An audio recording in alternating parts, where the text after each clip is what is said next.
Urbilaron lero belaio, urbilaron lero. Urbilaron lero belaio, urbilaron lero. Cartularium locum quod volcitam, malpuesta covarrubia soñas y los Cardeña.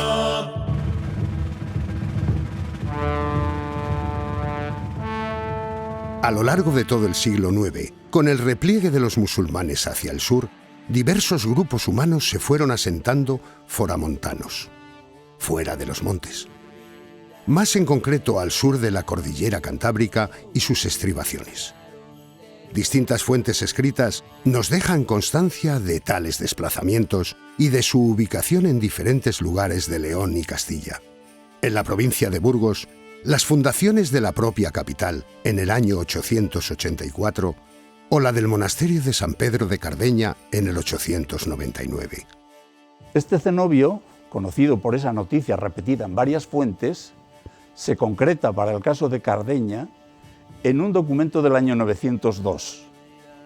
Ese documento refleja ya una situación muy estable en Cardeña, porque el matrimonio constituido por Gonzalo Téllez y su mujer Lambra hacen una donación al monasterio, a su abad Damián, de una serna en Peternales y de 21 eras de sal en Salinas de Pisuerga. Donación de una serna en ese lugar y el primer documento en el que se recoge la existencia del monasterio constituido ya de una forma organizada, con una jerarquía, con su abad Damián al frente. De hecho, el escritorio del monasterio fue muy floreciente desde su fundación. No se comprende muy bien, hay un interrogante histórico, digamos que el monasterio lleva camino histórico 1100 años documentado, pero seguramente hay algo anterior. Pero como no nos quedan documentos gráficos y tampoco ha habido excavaciones arqueológicas fuertes en la zona, pues no sabemos bien. Pero seguramente es anterior, porque no se comprende que un escritorio que necesita tantos recursos económicos, humanos y una preparación muy fuerte, en apenas 20 años, desde la fundación del monasterio, esté a pleno rendimiento. No se comprende para nada, ¿no? El importante número de monjes que está documentado lo habitaban, su biblioteca o su scriptorium del que salieron valiosos códices, dan muestra de la magnitud de este monasterio, considerado por los expertos como el cenobio castellano más importante del período alto medieval. Tanto era su potencial humano que le permitió derivar un buen número de sus miembros para la fundación de nuevos monasterios, como el de San Pedro de Erlanza en el 912, el de San Martín de Albelda en torno al año 924 o el de San Pedro de la Valeránica en los años 924 o 925. Un escritorio en aquella época era muy exigente. Pensemos primero en el hecho de hacer las láminas donde escribían, que eran pergaminos. Pues son, como saben, pues son las pieles de los corderos antes de nacer, después hay que rasparles, hay que darles un tratamiento, hay que estirarles, en fin, es muy trabajoso. Y después viene la parte de la escritura, bueno, hacer las tinturas, porque no es como hoy que vas a la tienda y compras, sino que normalmente las hacían y tal, ¿no? Y después hay otro hermano que hacía las líneas para escribir, otro que escribía, otro que miniaba, otro que encuadernaba. Era un proceso muy exigente, tanto a nivel personal como económicamente. Pensemos también, por ejemplo, que la mayor parte de los escribas acababan ciegos, porque poca luz que había y después todo el trabajo de escribir, pues eso consumía la vista, ¿no? Sea como sea, pues durante esos 2 siglos salieron de aquí libros, códices muy ricos. Algunos se han perdido, solamente sabemos su existencia por algún historiador que los cuenta, y otros se conservan, ninguno en el monasterio, todos salieron pues, por los diversos expolios de la historia. Comienzan a asentarse en Cardeña una comunidad que pocos años más tarde, ni más ni menos, 910-914, produce dentro del abadiado de Damián 2 códices magníficos. Uno, la Biblia, que está en la Catedral de Burgos, del año 910, y otro, los Moralia in Job, de la biblioteca John Rylands de Manchester, obra del copista Gómez. Por tanto, con una inmediatez grande, lo que hace suponer que había ahí un contingente humano muy preparado, muy capaz de crear 2 piezas tan magníficas como ellas. Pero es que en esa primera mitad del siglo va a haber otras figuras junto al escritor copista Gómez, como son Endura, Sebastián y Diego. Son copistas que trabajan en Cardeña en esa primera mitad del siglo X. Resultado, pues un equipo que produce unos códices magníficos, puesto que varios de ellos se nos han conservado todavía. En la segunda mitad del siglo XI, el monasterio de San Pedro de Cardeña contaba con un importante patrimonio. Para su mejor gestión, se confeccionó un códice diplomático en el que se copiaron y reunieron los documentos del archivo monástico. Es el Becerro de Cardeña, que se conserva hoy y reúne 373 documentos datados entre el año 899 y el 1085. Es una información, digamos, parcial. O sea, no vamos a encontrar aspectos más relacionados con el ambiente religioso o con el ambiente, digamos, cotidiano de la vida de los monjes. Eso no vamos a encontrar en unos diplomas, en unos documentos. Pero sí vamos a encontrar aspectos de la vida cotidiana, de las relaciones económicas, administrativas, es cierto, no personales, ¿no? Ese tipo de relaciones entre la institución y su entorno. Eso sí que es lo que vamos a encontrar. Y en ese sentido, pues generalmente lo que vemos a lo largo de esos casi 400 documentos son negocios muy concretos, compraventas, donaciones, permutas, intercambios. Luego también hay un tipo particular muy concreto que se nombra a sí mismo como tal en esos documentos, que son los documentos de entrega del cuerpo y del alma. Es decir, son personas, son como una especie de donaciones. Son personas que en un momento determinado de su vida, hacia la parte final, pues deciden entregarse al monasterio con algunos de sus bienes, con parte de sus bienes, para que el monasterio pues cuide a esas personas, ¿no? Y acaben sus días ahí. Entonces también de ese tipo de documentos hay muchos, ¿no? Luego también podemos ver situaciones concretas de conflicto, por ejemplo, litigios, juicios. Esos son menores, no son los más abundantes, pero también los hay. Y fundamentalmente son esos tipos de, digamos, de negocios, de acciones, lo que vamos a encontrar en los documentos de Cardeña. Si nos vamos, por ejemplo, a un documento que yo creo que es muy significativo y muy importante para Burgos, es el 15º del cartulario de Cardeña. Está fechado a 5 de julio del año 961. Hay una señora, se llama Fronilda, es un nombre precioso, Fronilda, ahora no se le pone a nadie. Fronilda acude al monasterio y quiere ser enterrada, se entrega en alma y cuerpo. Muy bien, estupendo, usted quiere ser enterrada aquí, pero claro, tiene que ofrecer algo para que se le dé sepultura allí. Entonces ella empieza a enumerar lo que está dispuesta a donar a cambio de que se le garantice esa sepultura en sagrado. Meas villas propias, quosum in alfoz de Burgos. Si es que esto es castellano. Meas villas propias, quosum in alfoz de Burgos, que están en el alfoz de Burgos. Porque el notario apostólico, el abad llama al notario para que coja noticia de estas donaciones. Necesita hacer una documentación porque alguien le puede reclamar esas propiedades. No, mire, yo tengo aquí esta donación. ¿Por qué ¿Por qué se recogen así? Porque lo que quiere el notario es escribirlo en latín, pero este notario ya no tiene conocimientos suficientes y además es un acto verbal, se está produciendo en ese momento y esta mujer habla así.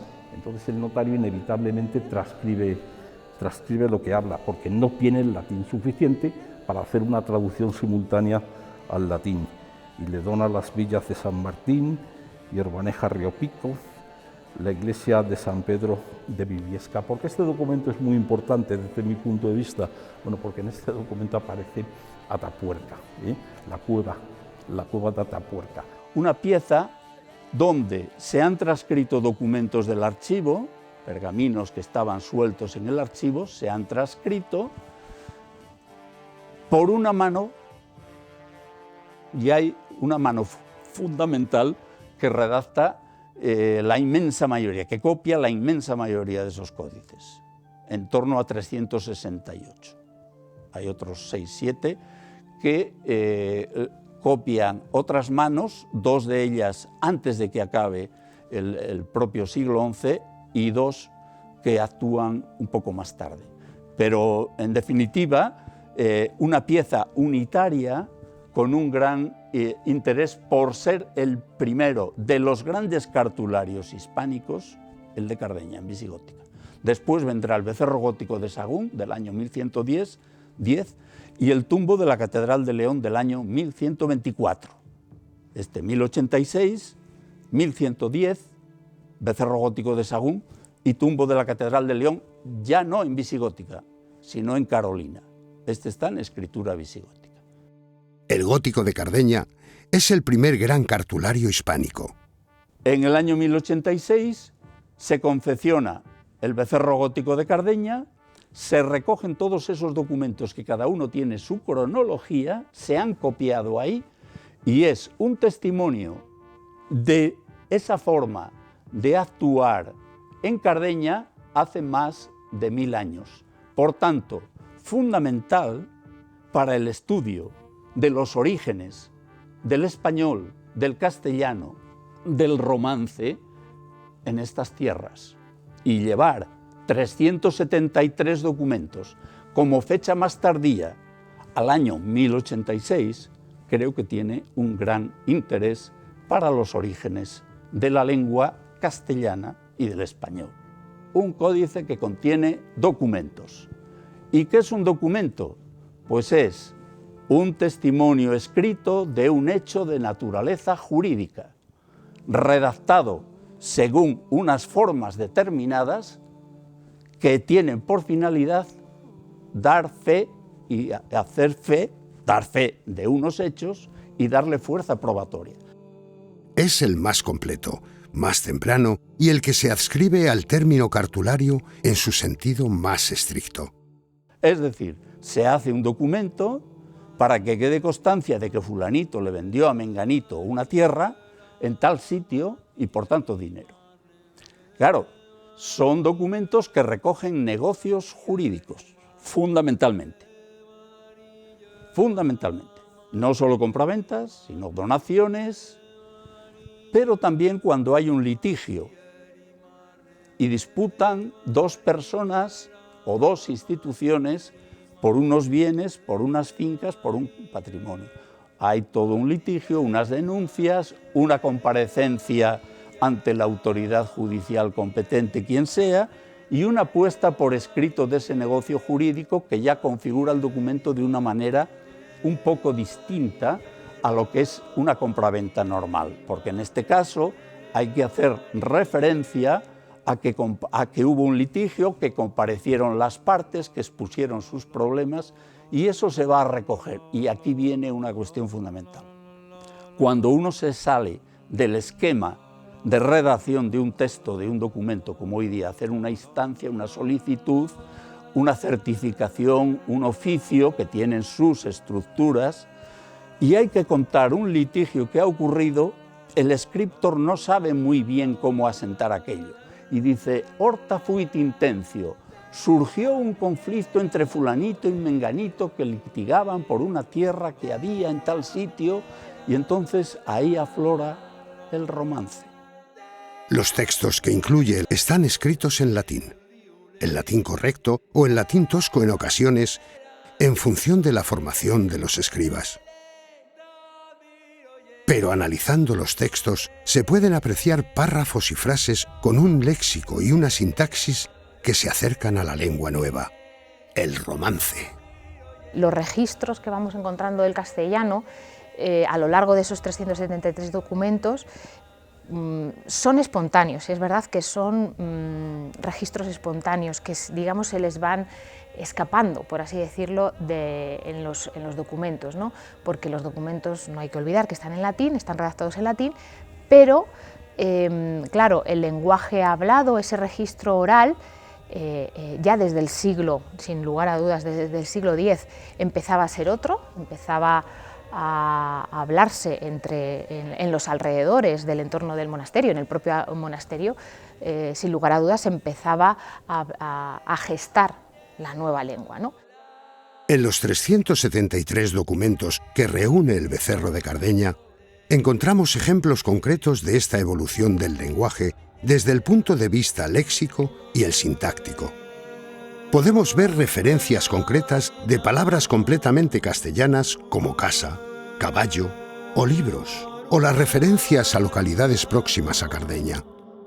No podemos hablar de lengua romance hasta el siglo XII, pero en cartularios como este de Cardeña o el de Valpuesta encontramos referencias de su gestación. Uno de ellos, por ejemplo, es del siglo X, del año 941. En él interviene también el conde Fernán González y se menciona unas casas que están cerca de Pesquera, junto al río Ebro, ¿no?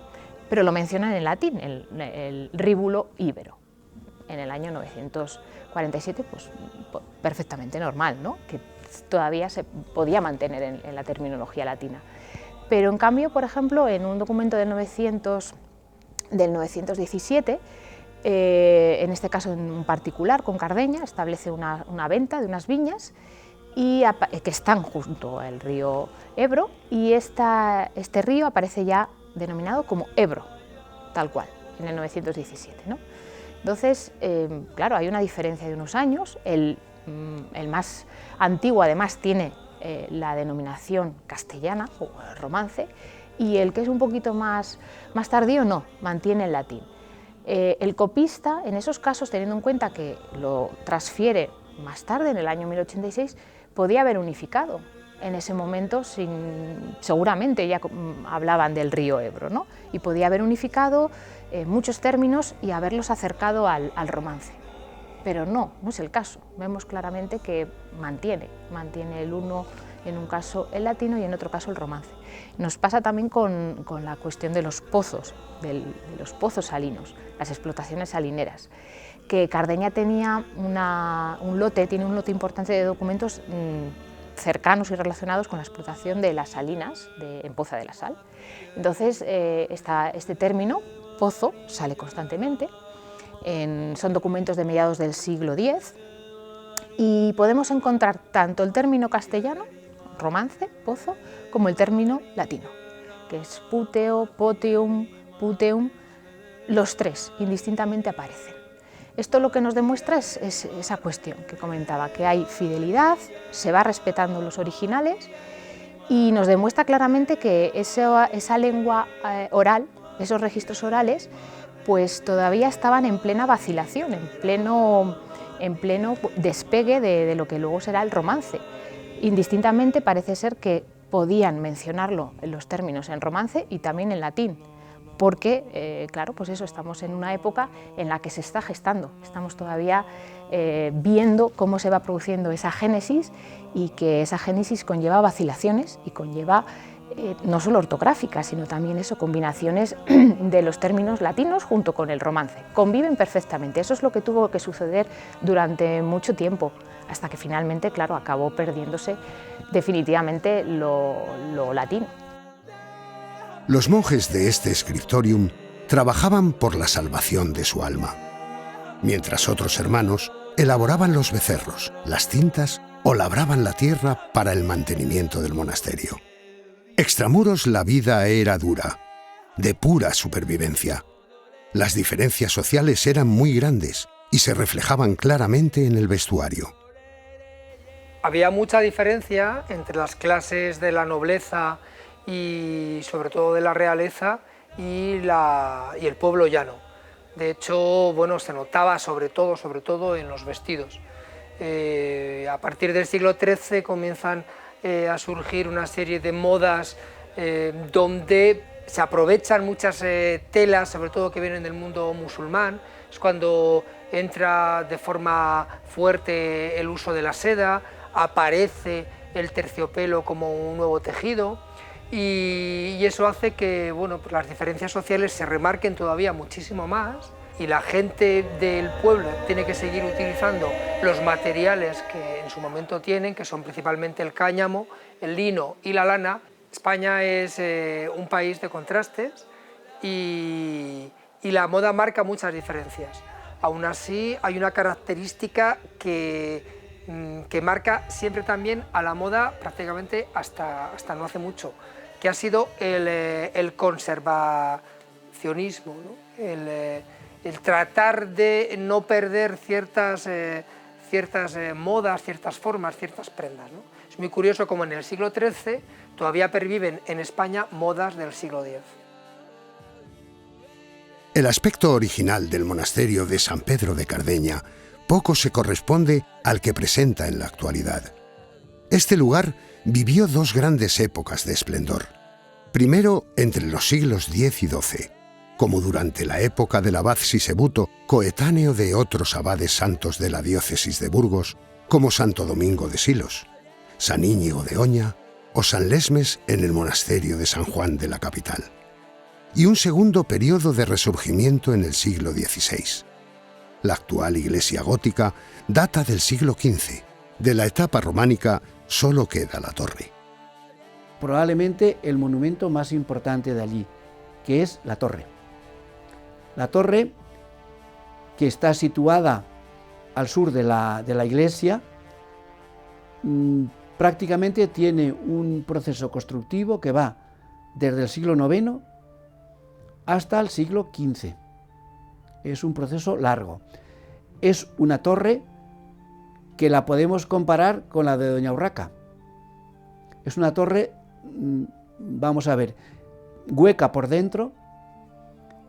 Es una torre que en teoría es la típica estructura de una torre defensiva. La parte inferior de los dos primeros cuerpos son prácticamente, no tienen vanos, no tienen ventanas. Y eso por el interior se ve perfectamente como es una torre que tiene las caras de forma trapezoidal. Son más anchas, tienen más longitud en la base y a medida que van ascendiendo van disminuyendo. Hay a la torre primera del siglo IX, siglo X, en las finales del XI, se le añaden un segundo cuerpo, que es lo que llaman ya la torre del Cid. Después ya, a comienzos del XII, se añade otra parte y finalmente, en la segunda mitad del XII, se añade otro cuerpo, con lo cual tendríamos lo que sería la torre románica. El cuerpo último, ya de finales del XII, está muy alterado porque han hecho una reconstrucción, un pastiche, por decirlo de alguna manera, muy singular, es muy moderno, es reciente y por tanto no se ve el original. Y luego, en el siglo XV, se transforma, se añade el cuerpo que hay en la actualidad, ya con campanas y ese tipo de cosas. Incluso allí se ve, queda todavía el escudo del abad que regía en ese momento en el monasterio. Cardeña llegó a tener 3 claustros. Nos queda el románico, pero nos ha llegado muy modificado. Originalmente estaba en declive, y en extremo dicen que estuvieron las casas del Cid. Este es el escenario de la leyenda de los 200 mártires de Cardeña. Cuenta la leyenda que en el monasterio de Cardeña 200 monjes fueron sacrificados a manos de las tropas musulmanas durante un ataque al monasterio en el siglo IX. Se dice que los musulmanes, las tropas llegan allí y obligan a los monjes a convertirse a su religión, pero ante la negativa de estos acaban sacrificándoles a ellos, a los 200 monjes y a su abad, que se llamaba Esteban. Y dicen que los cuerpos de esos 200 monjes descansan bajo el claustro del monasterio, que hoy en día conocemos como claustro de los mártires, y que todos los años, durante unos cuantos siglos, el día 6 de agosto, las piedras del suelo de ese claustro se teñían con la sangre de los monjes de Cardeña. Y este evento de la sangre de los monjes va a desaparecer finalmente en el siglo XV, ya no tenemos constancia de ello, y es el momento que coincide con la expulsión definitiva de los musulmanes de la península ibérica.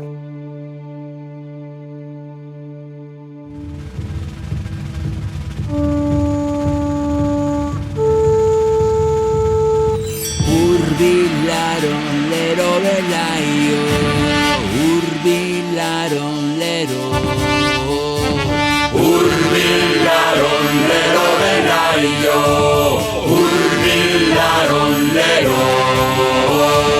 Cartularium locum quod vocitam, malpuesta covarrubia soñas y los cardenales.